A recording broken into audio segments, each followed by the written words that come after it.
정의란 무엇인가 라는 책이 있습니다. 그의 강연과 그 강연에 대한 토의를 책으로 만든 것입니다. 공리주의에서 자유지상주의에서 칸트의 도덕론에서 또 아리스토텔레스가 말한 모든 정의는 차별을 내포하고 있다라는 명제를 토의하여 정의를 설명하고 있습니다. 그런데 그 책의 서문에 이런 말이 있습니다. 정의란 어떤 시각으로 보느냐에 따라서 달라진다라는 말을 합니다. 무슨 말인가 하면은 한 사건이나 한 사람을 보고 이러한 시각으로 보면 정의가 되기도 하고 또 다른 시각으로 보면 불의가 되기도 한다는 말입니다. 서울대학교 철학과 교수였던 김태길 교수는 그의 논문에서 이런 말을 했습니다. 왜 이 사회가 정의가 이루어지지 않느냐? 그것은 내게 유리한 것을 정의라고 말하기 때문이다. 그 두 사람의 말이 맞습니다. 오늘날 이 사회에는 모두가 다 보는 시각에 따라 내게 유리한 것을 정의라고 말합니다.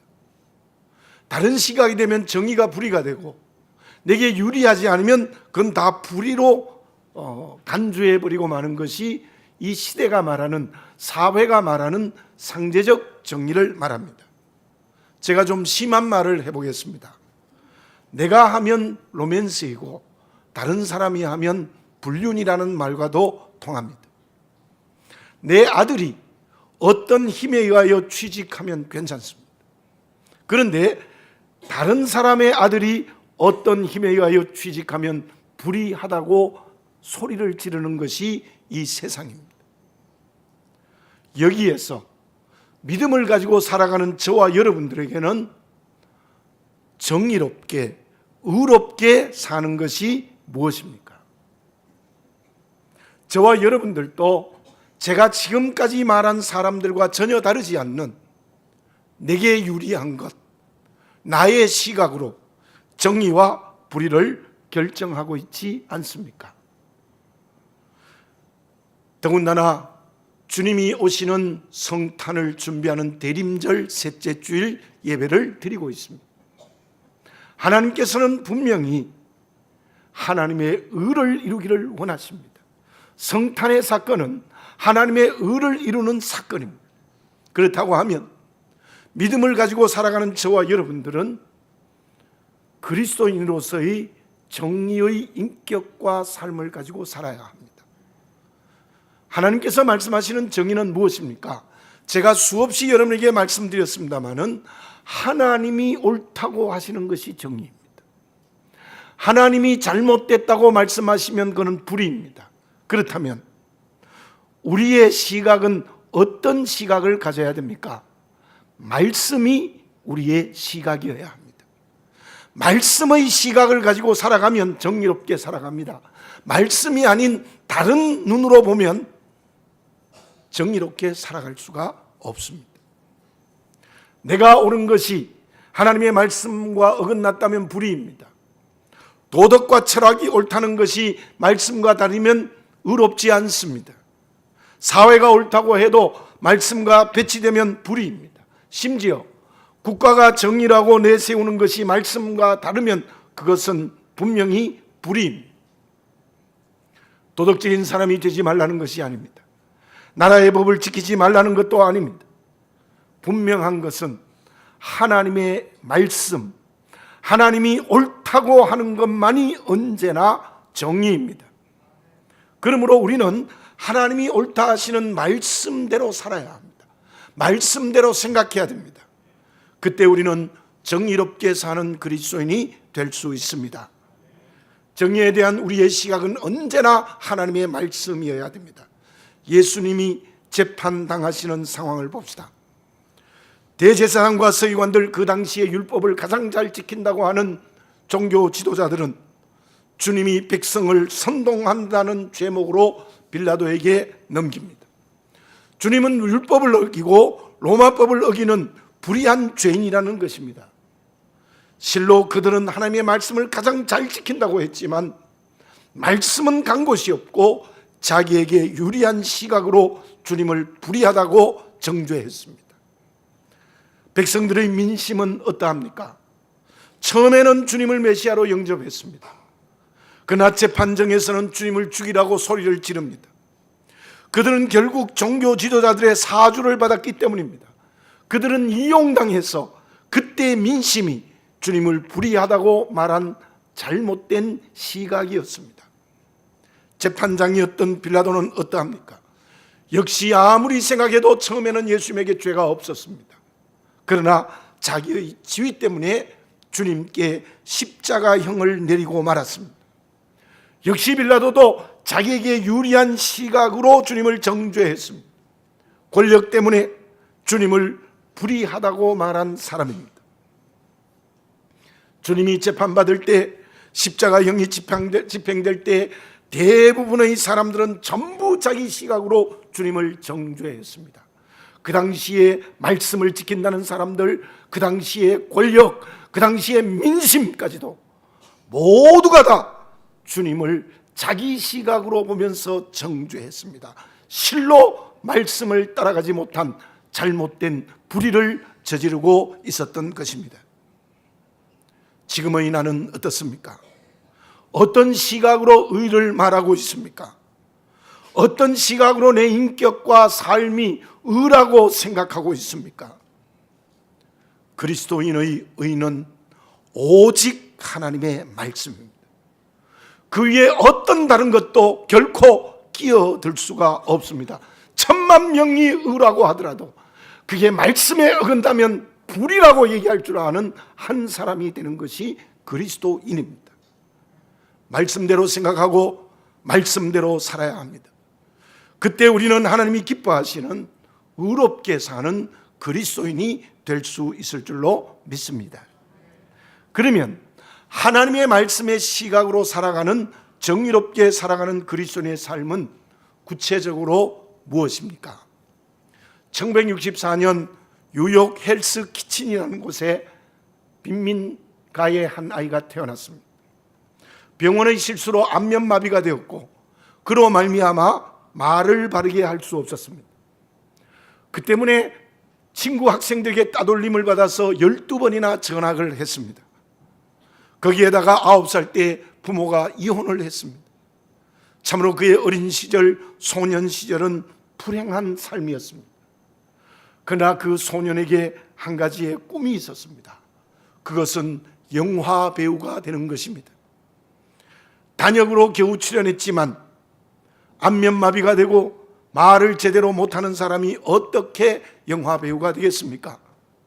생활이 어려워서 피자 배달도 하고 자빌도 하고 경비원 등으로 겨우 끼니를 이어간 사람이었습니다. 그런데 30이 되는 어느 날 알리와 무명의 복서인 척 웨프리의 경기를 보고 그에게는 번개와 같은 아이디어가 떠올라서 시나리오를 썼습니다. 제작자를 찾아갔을 때 모두 거절했습니다. 그런데 그 중에 한 제작자가 최소의 경비로 제작한다는 조건으로 그 사람이 주인공이 되어 영화 촬영을 했습니다. 그 영화 제목이 우리가 너무나도 잘 아는 로키라는 영화입니다. 그 해만 제작비의 50배가 넘는 5,600만 달러의 수입을 얻었습니다. 그 사람이 그 후 세계적 배우가 된 실베스터 스텔론이라는 사람입니다. 한 불우한 소년이 영화에 집중했을 때 기적이 일어났습니다. 말씀의 시각으로 정의롭게 사는 것이 무엇입니까? 그것은 한 곳에 집중해야 합니다. 세상도 한 곳에 집중해서 성공할 수 있는데 우리가 말씀의 시각으로 정의롭게 살아간다는 어느 한 곳에 집중해야 돼요. 여러 가지의 삶만에서는 절대로 의롭게 살 수 없습니다. 그 한 곳이 어디입니까? 오늘 읽은 본문의 말씀, 예수님이 말씀하신 마태복음 6장 33절에 이렇게 말씀하고 있습니다. 그런즉 너희는 먼저 그의 나라와 그의 의를 구하라. 이 말씀을 보십시오. 예수님이 말씀하신 이 말씀은 하나님의 나라와 하나님의 의가 평행으로 기록되어 있습니다. 무슨 뜻입니까? 하나님의 의는 하나님의 나라에서만 이루어진다는 거예요. 하나님의 나라는 언제나 하나님의 의가 이루어진다는 말입니다. 우리가 어떻게 하면 말씀의 시각으로 의롭게 살아갈 수 있겠습니까? 그것은 내 인격이 하나님의 나라가 되어야 됩니다. 내 삶이 하나님의 나라가 되면 됩니다. 다른 나라가 되면 안 됩니다. 사단의 나라가 되면 안 됩니다. 세상의 나라도 아닙니다. 자기의 나라도 아닙니다. 그리스도인의 정의는 오직 하나님의 나라가 인격이 되고 삶이 될 때에 가능한 것입니다. 그렇다면 그 하나님의 나라는 구체적으로 무엇입니까? 첫째로 하나님의 뜻이 이루어지는 곳입니다. 제가 지난번에도 한번 말씀드렸지만 주기도문 중에 마태복음 6장 10절에서 예수님이 이렇게 기도하라고 말씀하셨습니다. 나라에 임하옵시며 뜻이 하늘에서 이루어진 것 같이 땅에서도 이루어지이다. 하나님의 나라가 뭐냐? 하나님의 나라가 임하옵시며 뜻이 하늘에서 이루어진 것처럼 땅에서도 이루어지이다. 하나님의 나라는 이 땅에 하나님의 뜻이 이루어지는 것입니다. 그렇다면 그리스도인의 정의는 하나님의 뜻이 이루어질 때에 가능한 것입니다. 내 뜻이 이루어지는 게 아닙니다. 다른 뜻이 이루어지는 것이 아닙니다. 내 인격과 삶에 하나님의 뜻이 이루어지면 그 사람은 정의롭게 사는 사람입니다. 내 뜻과 하나님의 뜻이 부딪히면 하나님의 뜻을 선택하는 결단을 해야 됩니다. 하나님의 뜻을 응답해야 됩니다. 그때 그리스도인의 정의의 길이 열립니다. 둘째, 하나님의 사랑이 나의 사랑이 되어야 됩니다. 요한일서 4장에 이러한 내용의 말씀이 있습니다. 하나님은 사랑이시다. 그러므로 내게 맡겨진 이웃을 사랑하지 않는 사람은 하나님을 알지 못하는 사람이라고 말씀하고 있습니다. 이웃을 사랑해야 그 사람이 하나님의 나라에 사는 사람이라는 거예요. 그러므로 그리스도의 정의는 이웃을 사랑하는 하나님의 나라에서 이루어지는 것입니다. 여기에서 우리에게 중요한 것이 있습니다. 그렇게 하나님의 뜻과 사랑이 실천되는 하나님의 나라의 정의는 어떻게 나의 인격과 삶이 될 수 있습니까? 가장 먼저 우리가 알고 고백해야 될 것이 있습니다. 그것은 하나님만이 의로우시다는 겁니다. 하나님만이 의로우시다는 것은 나는 언제나 하나님 앞에 불의한 죄인이요 불의하고 부정하다는 것을 알고 인정해야 합니다. 이사야서 5장 16절에 이러한 말씀이 있습니다. 오직 만군의 여호와는 정의로우심으로 높임을 받으시며 거룩하신 하나님은 공의로우심으로 거룩하다 일컬음을 받으시리니. 하나님만이 정의롭습니다. 하나님만이 거룩하시다, 그렇게 말씀하고 있습니다. 그렇다면 불의한 내가, 부정한 내가 어떻게 정의로운 사람이 될 수 있습니까? 나는 스스로 의로울 수 없습니다. 그 회답이 어디에 있습니까? 저와 여러분들은 모두가 다 죄로 말미암아 죽었습니다.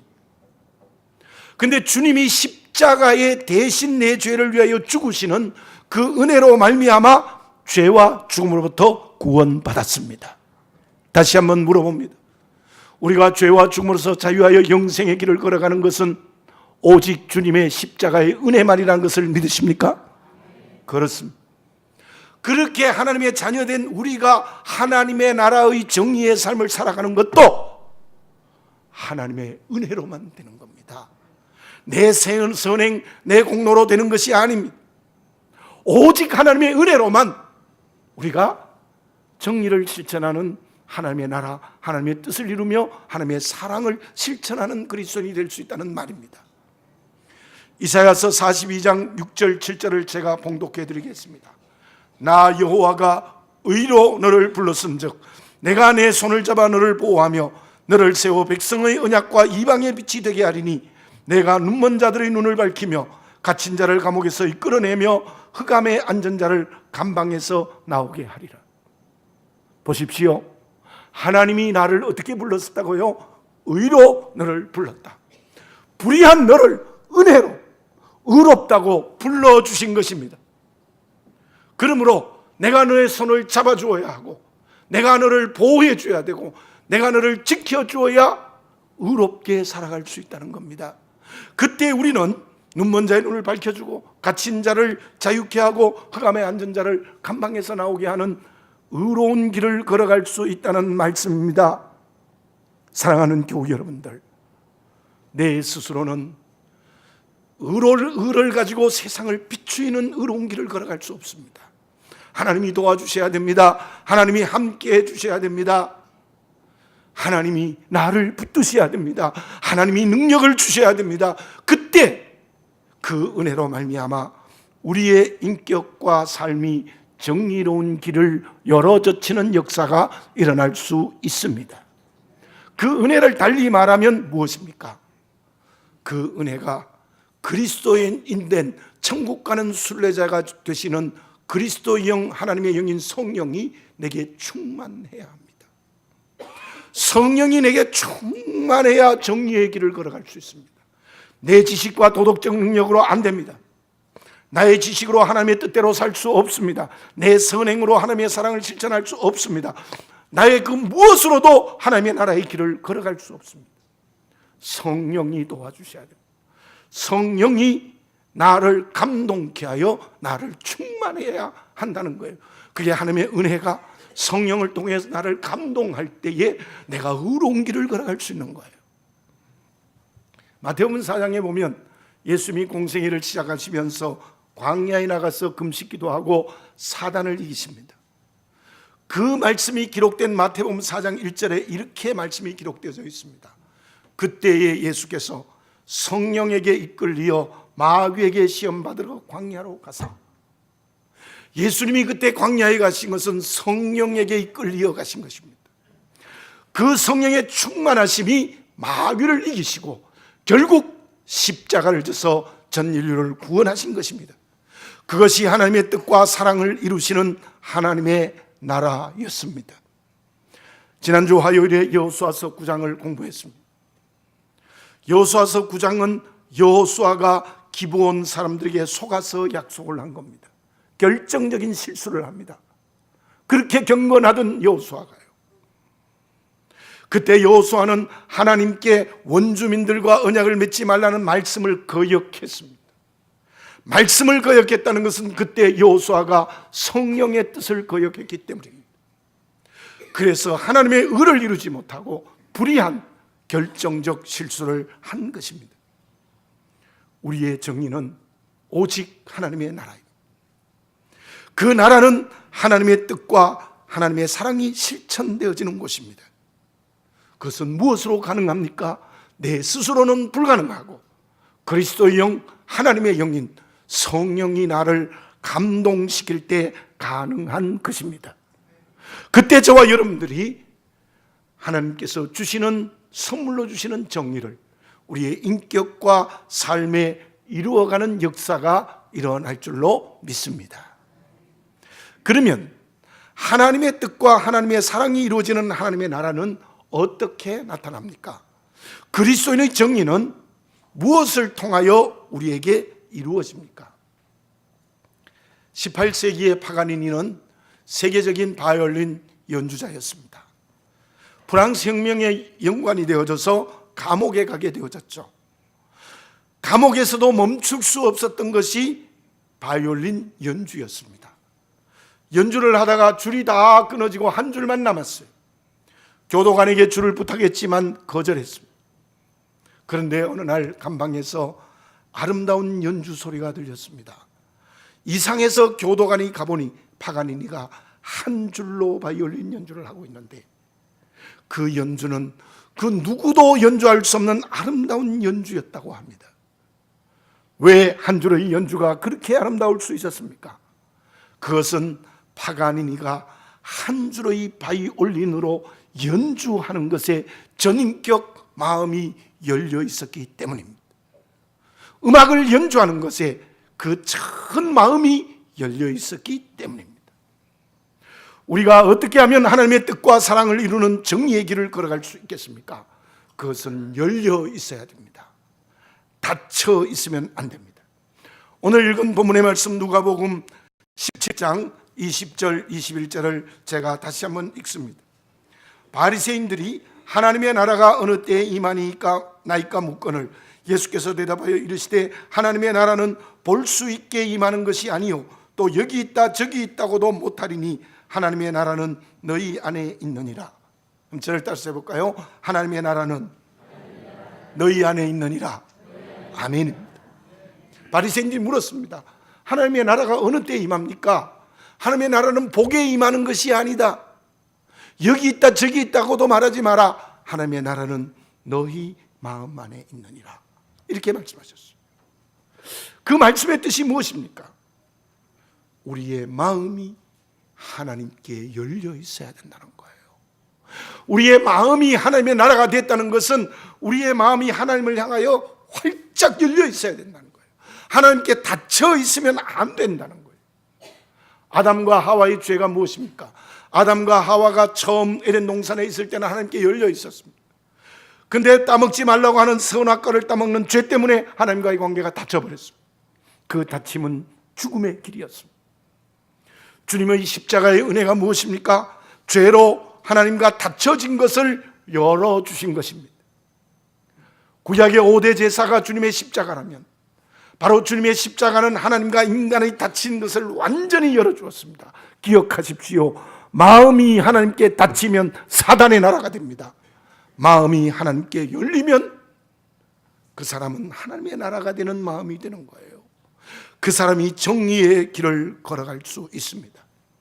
솔로몬과 술라미 여자의 사랑을 다시 한번 생각해 봅시다. 솔로몬은 왕으로서 그 평민보다 훨씬 낮은 여자를 조건 없이 사랑했습니다. 도저히 그 당시에 생각할 수 없는 은혜로 이루어진 사랑이었습니다. 그 사랑을 받은 술라미 여자는 어떻게 했습니까? 언제나 마음이 솔로몬을 향하여 열려 있었습니다. 우리도 그와 같습니다. 우리는 도저히 하나님의 자녀 될 자격이 없습니다. 죄로 죽었던 사람입니다. 그러나 하나님의 은혜로 자녀 되어졌습니다. 자녀된 우리를 지금도 은혜로 지극히 사랑하고 계십니다. 믿으십니까? 그렇다면 오늘 우리가 어떻게 해야 됩니까? 하나님께 우리의 마음이 온전히 열려야 됩니다. 닫혀 있으면 안 됩니다. 하나님의 나라가 내 마음이 하나님께 열려질 때 하나님의 뜻이 이루어집니다. 하나님의 사랑을 실천할 수 있습니다. 그게 정의의 길입니다. 그로 인하여 우리는 이웃과 세상 그리고 역사를 향하여서 열려져서 하나님의 쓰임받는 그릇이 될 수 있습니다. 삭개오를 보십시오. 그는 그때 모든 사람들에게 불의한 사람으로 손가락질을 받았어요. 그 자신도 불의한 돈을 벌고 있다는 죄인이라는 생각을 하고 있었어요. 그래서 괴로웠습니다. 그의 인격도 삶도 불의했습니다. 그 이유가 무엇입니까? 하나님과 닫혀 있었습니다. 돈이 많았지만, 그리고 동독자들과의 관계도 완전히 닫혀 있었습니다. 그 삭개오의 바른 인격과 삶, 삭개오의 은은 어떻게 이루어졌습니까? 주님을 만나서 회개했습니다. 철저히 회개하고 주님과의 관계를 열었기 때문입니다. 주님과의 마음이 열렸을 때 이웃과의 관계도 열렸습니다. 재산의 절반을 가난한 사람에게 나누어 주고 속여 빼앗은 것이 있으면 4배나 갚겠습니다. 이 삭개오의 정의의 인격과 삶의 변화는 회개하여 주님과의 관계의 마음을 활짝 열었기 때문입니다. 어디에 누구에게 마음이 열려 있습니까? 사단에게 열려 있지 않습니까? 이기적인 자기에게 열려져 있지 않습니까? 세속화의 길에 열려 있지 않습니까? 그곳에는 하나님의 뜻과 사랑이 이루어지지 않습니다. 그러므로 마음이 하나님의 나라가 될 수 없고, 그러므로 정의와 인격과 삶 속에 정의를 이루는 삶을 살 수 없고 언제나 불의할 수밖에 없습니다. 그렇다면 그 하나님께 내 마음이 활짝 열렸다는 것은 기도입니다. 경건의 훈련인 기도가 하나님께 열리는 것입니다. 쉬지 말고 기도하라. 이것이 예수 그리스도 안에서 너희를 향하신 하나님의 뜻이니라. 정말 하나님께 온전히 열려서 기도할 때 하나님의 뜻을 이루는 의로운 길을 걸어갑니다. 사람을 사랑하는 의로운 길을 걸어갈 수 있다는 말입니다. 사랑하는 교회 여러분들, 우리는 하나님의 자녀로서 의롭게 살아야 됩니다. 거짓으로 살면 안 됩니다. 그런데요, 제가 목회하면서 참으로 신기한 장면을 보는 게 무엇인가 하면, 기도 많이 한다고 하는 사람, 정말 성령이 충만하고 별별 은사를 다 맡았던 사람이 너무나도 거짓말을 잘해요. 이상해요. 그건 비정상적인 겁니다. 하나님의 정의는 간 곳이 없어요. 전부 인위적으로 자기 판단을 하고 심지어 자기의 방법으로 사람을 정죄해요. 고린도 교회 성도들처럼. 그건 진짜 기도한 게 아니에요. 정말 성령 충만한 게 아니에요. 하나님의 자녀로 의롭게 사는 열쇠는 하나님께 열린 마음입니다. 하나님과 대화하는 기도가 있어야 되고, 정말 성령이 나를 감동케 하는 변화를 체험해야 돼요. 여러분, 내 마음이 하나님의 나라가 되어져 있습니까? 그래서 기도를 통하여 하나님께 환하게 열려 있습니까? 그래서 하나님의 뜻을 이루고, 그리고 하나님의 사랑을 실천하는 하나님의 나라의 인격과 삶의 걸음을 걸을 수 있습니까? 결국은 내 마음이 하나님의 나라가 될 때 의로운 길을 걸어갈 수 있다는 것이 오늘 두 군데서 주시는 예수님의 말씀의 뜻입니다. 우리 모두 그 길을 걸어가는 살아있는 그리스도인이 되어져야 될 줄로 믿습니다. 그러면 우리가 정의롭게 살면 하나님은 어떤 축복을 주십니까? 마태복음 6장 33절을 제가 다시 한번 읽어보겠습니다. 그런즉 너희는 먼저 그의 나라와 그의 의를 구하라. 그리하면 이 모든 것을 너희에게 더하시리라. 이 말씀도 한번 따라해 봅시다. 그리하면 이 모든 것을 너희에게 더하시리라. 아멘. 자, 보십시오. 하나님, 전능의 하나님, 여러분들, 이 세상의 가장 큰 부자보다 더 부자이신 하나님, 그 하나님이 모든 것을 주신대요. 받고 싶으십니까? 예. 누구에게 모든 것을 주시느냐? 바로 하나님의 나라가 되어 정의를 이루는 사람에게 모든 걸 주신다고 했어요. 고대 교부였던 오리게는 이 모든 것을 주신다는 말씀을 이렇게 해석을 했습니다. 그리스도인이 정의롭게 살아가면 세상을 이기게 해주시겠다는 하나님의 축복이라고 말했습니다. 그렇습니다.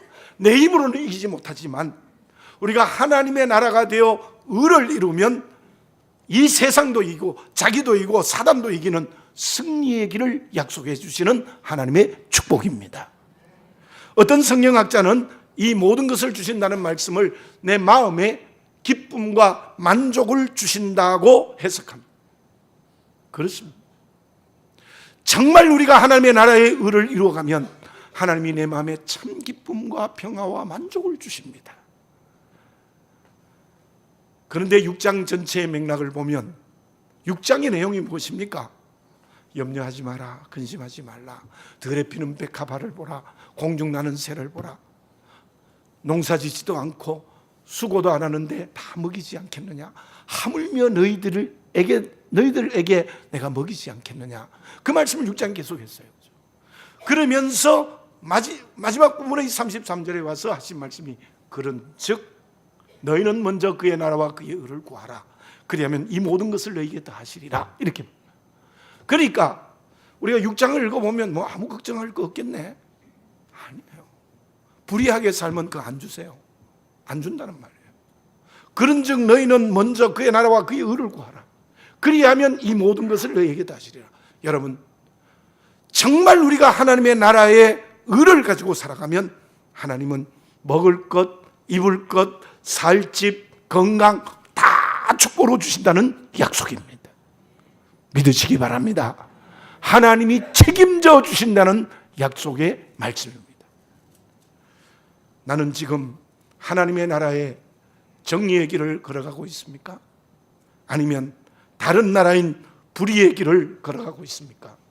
주의 오심을 기다리는 대림절 이 세 번째 주일에 그 말씀에 대한 바른 선택의 결단, 바른 응답을 하는 저와 여러분들이 되어져야 될 줄로 믿습니다.